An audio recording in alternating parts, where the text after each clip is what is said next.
देखो, याद रखना, जिसे झूठ बोलना आता है ना, वो बड़ा टेंशन में रहता है, क्योंकि झूठ बोलने वाले आदमी को यह ध्यान करना पड़ता है कि हमने बोला क्या है। बोलिए, बहुत लोग हमारे पास आते, गुरुजी हम बड़े टेंशन में रहते, और हम कहते भैया हम टेंशन में नहीं, अटेंशन में रहते, हम टेंशन में नहीं रहते। क्यों महाराज, क्या बात है?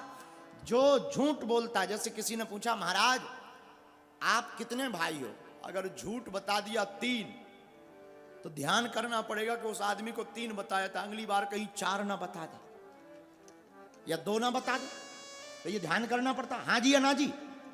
पर जो सत्य होता है उसको याद करने की आवश्यकता, कोई सोते भी पूछ ले गुरुजी आप कितने भाई हो, तुरंत कह देंगे सोते सोते 2 ठा। अब ध्यान नहीं करना है। क्यों नहीं ध्यान करना? क्योंकि सत्य है। इसलिए मेरे प्रियजनों, जो बहुत झूठ का सहारा लेता है वो टेंशन में रहता है, लेकिन जो सत्य का सहारा लेता है वो अटेंशन में रहता है।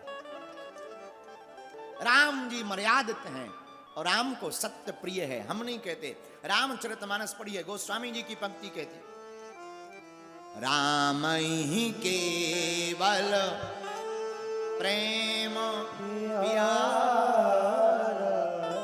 राम को प्रेम प्रिय है, राम को सत्य प्रिय है।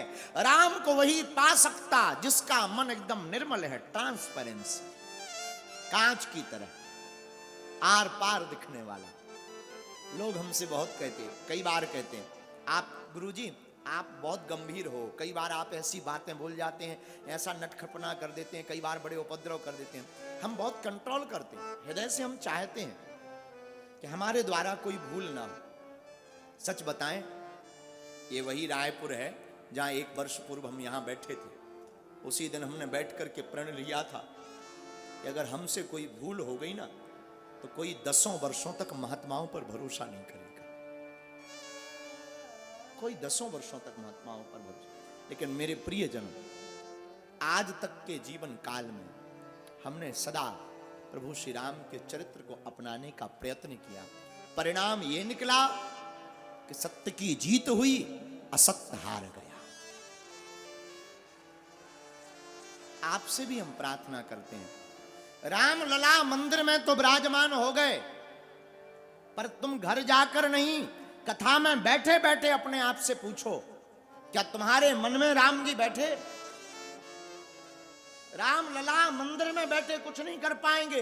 अगर तुम्हारे मन में रावण बैठा है, तो मंदिर में बैठे हुए राम जी तुम्हारा कुछ हित नहीं कर पाएंगे। मेरे प्रियजनों, अगर तुमको हित चाहिए तो तुम आज ही अभी कथा के मध्य अपने हृदय में राम जी को विराजमान करवाओ।